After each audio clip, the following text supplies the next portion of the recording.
조갑제 TV 시청자 여러분 안녕하십니까? 2023년 10월 14일 오전 8시입니다. 이스라엘 군대 이야기를 좀 하겠습니다. 이스라엘 군대를 영어로는 IDF라고 합니다. 이스라엘 디펜스 포스란 뜻인데 아주 독특한 군대입니다. 근데 지금 세계에서 여자들이 의무 복무를 해야 되는 그 유일한 나라가 아닌가 생각됩니다. 여자들도 군대에 가야 됩니다. 다만 일선 전투부대에는 여자들이 복무하지 않습니다. 교관, 요원 뭐 이렇게 하는데 후방에 많이 있죠. 그래서 요사이 하마스 이스라엘 전쟁 보도 장면을 보면은 여자들이 잘 보이지 않습니다. 여군들이 잘 보이지 않습니다. 그러나 하여튼 여군도 아주 용감합니다. 그리고 이스라엘 여군들이 외출을 할 때는 꼭 총을 들고 갑니다. 들고 가는 게 아니라 거꾸로 개머리판을 거꾸로 해가지고 들고 가면서 담배를 피우며 아주 활달하게 걷는 모습을 보면은 존경스럽습니다. 이스라엘에서는 군인들이 항상 착탄한 총을 들고 다닙니다. 우리나라는 지금 사고가 난다고 그래가지고 초병들까지도 탄창을 빼고 서 있는 경우가 많았는데 요사이 어떻게 되어 있는지 제가 한 몇 년 전에 군부대에 갔다가 깜짝 놀랐습니다만은 이스라엘에서는 휴가 갈 때 꼭 탄창을 낀 소총을 들고 갑니다. 그런데도 총기 사고가 별로 나지 않는다고 합니다. 그 이유는 만약 발포해야 할 상황이 생기면은 누구 명령 듣지 말고 알아서 하라는 그런 뜻입니다. 그러니까 그런 나라에서 살려면은 국민들이 정신을 바짝 차리지 않을 수 있겠습니까? 현재 현역이 한 17만 명 되고 최근에 통계를 보니까 예비군이 숫자가 46만 5천 명입니다. 이 예비군은 복무기간이 사병은 40살 때까지, 장교는 45살 때까지 하는데 예비군 소집이 있으면은 거의 대부분이 자신이 복무했던 부대로 갑니다. 거기서 한 달 정도 복무를 하고 나오고 이럽니다. 우리처럼 예비군 훈련을 뭐 하루 받고 이틀 받고 이렇게 하는 게 아니에요. 그러니까 같은 부대에 근무했던 사람들은 수시로 만납니다. 그래서 일종의 동창회처럼 아주 결속력이 강합니다. 지금 네타냐후 총리는 특공대 장교 출신입니다. 그리고 그 형은 아주 유명한 사람입니다. 돌아가셨어요. 요나단 네타냐후는 1976년 엔테베 작전의 지휘자였습니다. 엔테베 작전이란 게 뭐냐면은 팔레스타인 테러 집단에서 비행기를 납치를 해가지고 우간다로 갔습니다. 우간다에 한 100여 명이 지금 납치된 상태에 있었는데 계속 납치범들이 죄수라고 봐야 되겠죠. 이스라엘이 억류하고 있는 그 팔레스타인 테러리스트들을 석방하라고 요구를 합니다. 그때 수상이 라빈 수상이었어요. 그때 국방장관은 페레스였습니다. 페레스 국방장관은 나중에 총리도 되고 대통령도 되고 한 사람인데 이스라엘의 핵무기 개발을 지휘를 했던 사람입니다. 이때 특공대를 보냅니다. 특공대를 보내는데 그 대장이 요나단 네타냐후 총리의 형이었습니다.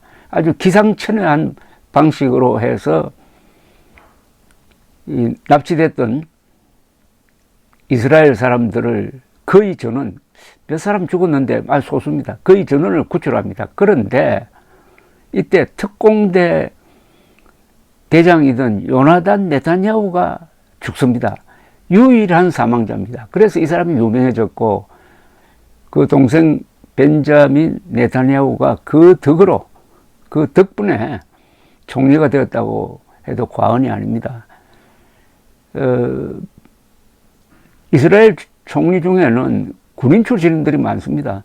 라빈은 참모총장 출신이었고, 한때 네타냐후와 함께, 네타냐후가 총리를 하고 부총리를 한 사람이 에후드 버락이라는 사람이 있습니다. 에후드 버락은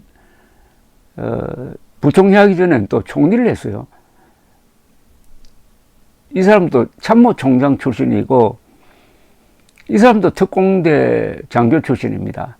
1972년 2년입니다. 뮌헨 하계올림픽 대회장에 팔레스타인 게릴라들이 난입을 해가지고 이스라엘 선수촌을 습격해가지고 10여 명을 죽였습니다. 골다 메이어 수상이 그 직후에 암살단을 만듭니다. 그래서 뮌헨 테러에 가담했던 사람들을 다 죽이라고 합니다. 지휘자를 다 죽이라고 합니다. 그 죽이는 작전이, 그 보복 작전이 한 20년 동안 계속됩니다.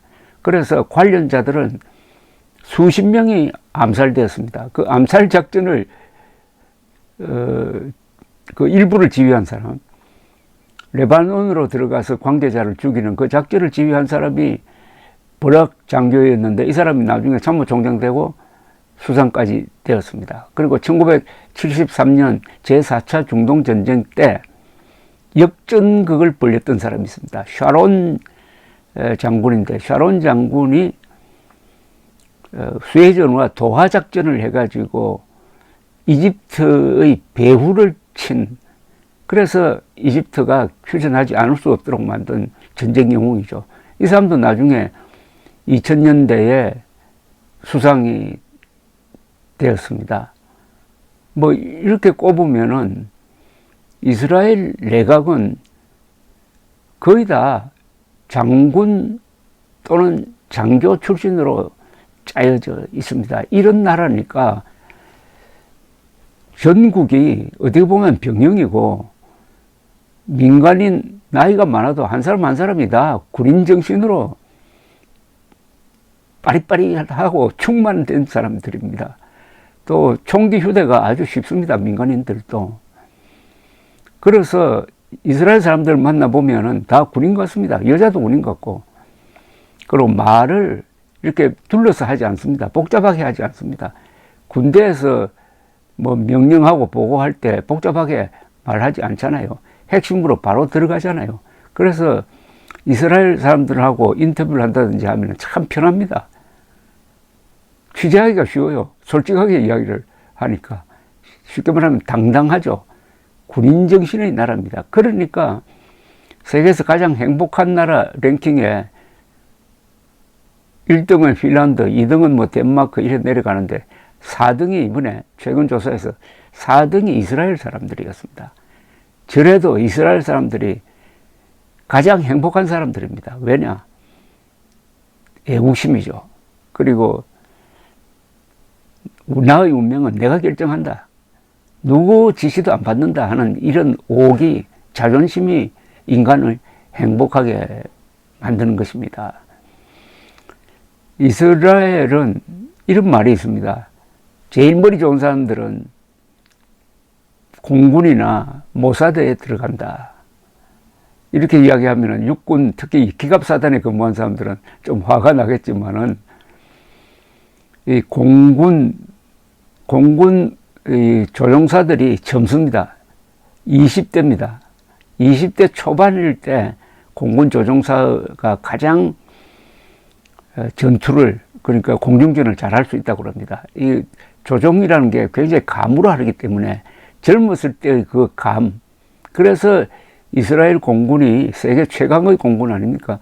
시리아하고 붙으면은 뭐 시리아 쪽에서 수십 대 떨어지고 이스라엘은 한 대 떨어지고 하는 이런 비율인데, 이스라엘은 독특한 군사 제도를 갖고 있습니다. 이스라엘은 군대를 만들 때 독일로부터 좀 배웠다고 합니다. 그 어떻게 보면 철천지 원수인데 2차 세계대전 이후에 독일로부터 배운 점이 있다고 하는데, 무엇보다도 독창적으로 했는데 우선 사관학교가 없습니다. 사병이 장교로 자연스럽게 올라가게 되어 있고, 군 복무 기간은 3년인데 요사이 한 2년 8개월 정도로 단축되었다고 이야기를 들었습니다. 제가 30년 전에 취재할 때는 3년이었습니다. 고등학교 졸업하고 나서 대부분 군대에 갑니다. 그러니까 이스라엘 군인들 만나보면 꼭 어린아이들 같습니다. 고등학교 졸업한 학생들인데 바로 이 나이 때 물불 가리지 않고 용감하게 싸운다는 것 아니겠습니까? 그리고 이스라엘 군에서는 이 장교와 사병의 차이가 별로 없습니다. 어떤 차이가 없냐면 제식훈련이라든지 경례 붙이고 하는 거 그거 별로 따지지 않습니다. 맞담배 피우고 그냥 뭐 친구처럼, 사병과 장교가 친구처럼 그렇게 지냅니다. 그러나 전투 현장에 가면은 장교가 앞장섭니다. 그래서 돌격 명령이라는 게 없다는 것 아닙니까? 나를 따르라. 나를 따르라. Follow me랍니다. Follow me. 그래서 전쟁이 나면은 이 장교 사망률이 참 높습니다. 이번에도 보니까 하마스 소탕작전 할 때 장교들이 많이 죽었더라고요. 그런데 많은 사람들이 이렇게 생각을 할 겁니다. 그러면 이스라엘 사람들은 원래부터 그렇게 용감했느냐? 반대죠. 즉 유대인은 머리는 좋은데 좀 속된 말로 하면 겁쟁이였습니다. 머리는 좋고 과학자도 많고 글 잘 쓰는 사람도 많고 예술가도 많고, 그런데 왜 2000년 동안 동네 북이 되어가지고 수시로 학살당하고 나중에는 히틀러한테 걸려가지고 600만이 학살당하고 왜 이랬느냐? 상무정신이 부족했습니다. 단합도 잘 안 되고 총을 들고 싸우는 그런 생각이 부족했던 사람들이었습니다. 그러다가 이스라엘을 건국하면서 생각이 바뀝니다. 우선 이스라엘 건국하는 과정에서 옛날 자기 조상들이 살았던 지금 이스라엘, 즉 팔레스타인 지역으로 들어와서 살려고 하니까 거기 살고 있던 팔레스타인 사람들하고 싸우고, 그리고 나라를 만드니까 아랍 국가가 몰려와가지고 그 신생 이스라엘을 지도상에서 지워버리겠다고 하니까 그걸 또 싸우고 해서 지켜낸 나라이고, 그러는 과정에서 이스라엘 사람들이 용감해진 겁니다. 그래서 유대인과 이스라엘 사람들은 구분해야 됩니다. 유대인들은 겁쟁이였지만 이스라엘 사람들은 용감합니다. 왜 그렇겠습니까? 바로 국가를 만들었기 때문입니다. 국가를 만드는 과정에서 국군이 생기고 그 국군이 국가를 지키고 국가는 국군을 뒷받침하고 하는 이런 관계가 형성되고 하니까 이스라엘인들은 용감해졌습니다. 그러니까 후천적으로 용감해진 거죠. 그런 점에서는 한국도 비슷합니다. 우리도 조선조 500몇 년 동안 문민위주 선비정신 운운하면서 군대를 멸시하고 하다가 결국은 일본의 식민지로 전락했는데, 대한민국을 만드는 과정에서, 대한민국을 지키는 과정에서 이런 강군이 만들어진 것 아니겠습니까? 다만 아주 무기도 많고 병력도 많지만 과연 군인 정신이 제대로 박혀 있느냐 하는 데 대해서는 저는 사실상 의문을 가지고 있습니다. 어쨌든 한국도 이스라엘처럼 국가를 만들고 지키는 과정에서 상무 정신이 새로 생겨난 것입니다. 그런데 이 이스라엘은 이 교전 수칙이라는 게 있습니다. 이스라엘 사람들은 어떤 강박관념을 갖고 있느냐 하면은 이 국토도 작고 이러니까 중심도 얕고 하니까 항상 공포감을 가지고 있습니다. 우리는 한 번 지면 끝난다는 겁니다. 뭐 러시아, 우크라이나 같은 나라는 크니까 전투에 몇 번 져도 밀렸다가 다시 반격을 할 수 있지만은 이스라엘은 그럴 여지가 없습니다. 그러니까 항상 선제 공격을 해야 됩니다. 그러려면 정보가 필요하죠. 선제 공격을 하려면 정보가 있어야 되는데 이번에 대실패가 정보 실패니까 오히려 선제 공격을 당해버린 것 아니겠습니까? 그래서 이스라엘 사람들 머리에는 우리는 한 번이라도 질 수 없는 나라다 이렇게 되는 거죠. 그래서 이런 전쟁 수칙이라고 할까요? 이걸 가지고 있다고 합니다. 코드 오브 컨덕트라고 하는데, 첫째, 군사 목표에 대하여서만 군사적 행동을 한다. 민간인들은 치지 않는다는 이야기죠. 군사력의 사용은 비례적으로 한다. 이스라엘 군이 허용한 무기만 사용해야 한다. 항복한 적에겐 공격하지 않는다. 훈련을 받은 사람만 포로를 심문할 수 있다. 병사들은 팔레스타인 사람들과 체포된 사람들의 인간적 존엄성을 존중해야 한다. 그래도 이 이스라엘 군인들이 포로를 막 사살했다든지 하는 이런 게 없습니다. 군율이 엄정하다는 이야기죠. 적군에게도 치료를 해줘야 한다. 약탈은 완전히 불법이므로 절대로 금지한다. 종교적, 문화적 유적지와 문화재를 존중해야 한다. 국제 구호 활동가들의 재산과 차량은 보호해야 한다. 이 수칙을 위반한 행위에 대하여는 반드시 보호해야 한다. 이렇게 되어 있습니다. 그런데 이와 별도로 이스라엘 국방군의 전쟁 교리라는 게 있습니다. 이걸 보통 닥트린이라고 하는데, 첫째, 이스라엘은 단 한 번의 전쟁도 질 수 없다. 두 번째, 전략적 단계에선 방어적으로 임한다. 우리는 영토적 야심이 없다. 이스라엘은 영토적 야심이 없다고 하는데 이거 안 믿는 사람들은 많죠. 사실은 영토적 야심이 있었는데 6.1 전쟁 때 크게 이기다가 보니까 지금 가자 지역하고 웨스트뱅크, 서안 지역을 차지하게 되어버렸어요. 이게 골칫거리가 됐습니다. 원래 이스라엘 땅만 지키고 있었으면 괜찮은데, 그래서 그 뒤에 4차 중동전쟁, 지금 가자 사태, 이런 게 그래서 일어난 겁니다. 그래서 이스라엘 사람들은 뭐 원정을 한다든지 그런 게 아니고, 우리만 좀 살게 해달라, 이겁니다. 아랍 국가들이요, 우리가 살도록 이스라엘이라는 존재를 좀 인정해달라. 그런데 하마스나 이란은 이스라엘은 지구상에서 지워져야 할 나라라고 생각하니까 이렇게 싸우고 있는 거죠. 전쟁 교리의 세 번째는 정치적 수단과 신뢰할 수 있는 억제 태세를 유지, 전쟁을 회피한다. 네 번째, 확전을 예방한다. 다섯 번째, 전쟁의 결과를 신속하게 결정적으로 확정짓는다. 여섯 번째, 테러와 싸운다. 일곱 번째, 전사상자를 최소한으로 유지한다. 이스라엘 사람들은 이 포로에 대해서 굉장히 신경을 씁니다. 한 몇 년 전에 하마스가 이스라엘 지역으로 넘어와가지고 이스라엘 군인 한 사람을 포로로 데려갔습니다. 근데 이 사람을 석방하기 위해서 이스라엘은 잡고 있던 이 팔레스타인 사람 1000명을 석방을 했습니다. 1000명. 그 중에는 중죄인도 있었어요. 그만큼 인명 손실을 줄이려고 노력하는데 이번 이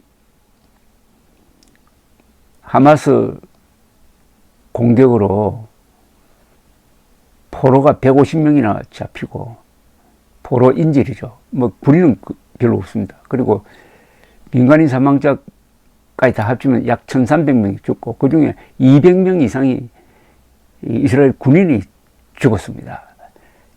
전례 없는 인명 손실을 당했으니까 이를 악물고 하마스를 완전히 끝장내겠다고 하는데, 아까 뮌헨 이야기를 말씀드렸습니다만은, 뮌헨 올림픽 테러에서 10명이 죽은 데 대해서 20년 동안 보복을 해가